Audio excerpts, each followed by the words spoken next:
দেশের লাইফলাইন খ্যাত ঢাকা চট্টগ্রাম মহাসড়ক লাগোয়া প্রবাসী আয়ে সমৃদ্ধ জনপদ ফেনী।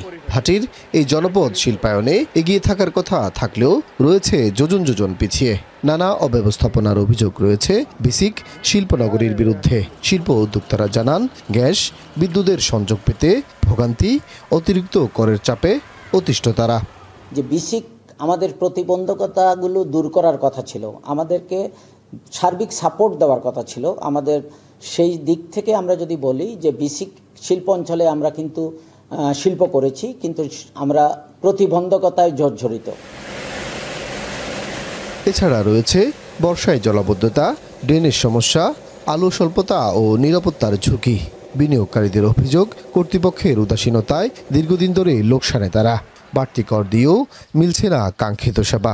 ট্রেনের পানিও যায় না, জমে থাকে, তাতে করে অল্প বৃষ্টিতে বিসিকের রাস্তাঘাট ডুবে যায়, এমনকি মিল কারখানার মধ্যে পানি ঢুকে। বর্ষাকালে যে এবারে যে আমার যে ক্ষয়ক্ষতি হয়েছে, আসলে সেই ড্রেনেজের কারণে আমাদের এদিকে বা আমরা বেশি ক্ষয়ক্ষতি হয়েছে। সামনে পিছে সব জায়গায় খোলা, আর এখানে অনেক খারাপ লোকের আড্ডা। বিসিকের মধ্যে আমাদের নিরাপত্তা অনেক সমস্যা, যাই ফ্যাক্টরির লোকজন রাত্রে চলাফেরা করতে পারে না, মোবাইল ছিনিয়ে নেয়, টাকা ছিনিয়ে নেয় এগুলি। এরপর আমাদের এখানে লাইটিংয়ের ব্যবস্থা তো টোটালি নেই।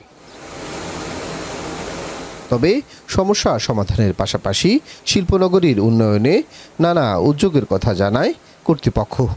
সিটি কর্পোরেশন বা পৌরসভার সাথে মিটিং হয়েছে এবং আগামী সভায়ও আমরা ডিসি মহোদয়ের সাথে এটা নিয়ে আলোচনা করব।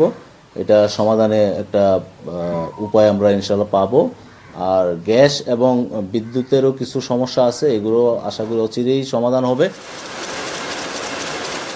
সদর উপজেলার চারিপুর মৌজায় 1962 সালে 25.4 একর জমির উপর প্রতিষ্ঠিত হয় ফেনী বিসিক শিল্পনগরী।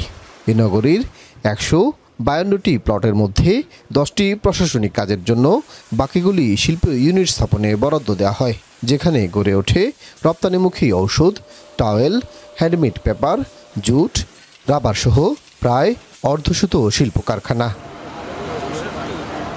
সোলাইমান ডালিম, এখন ফেনী।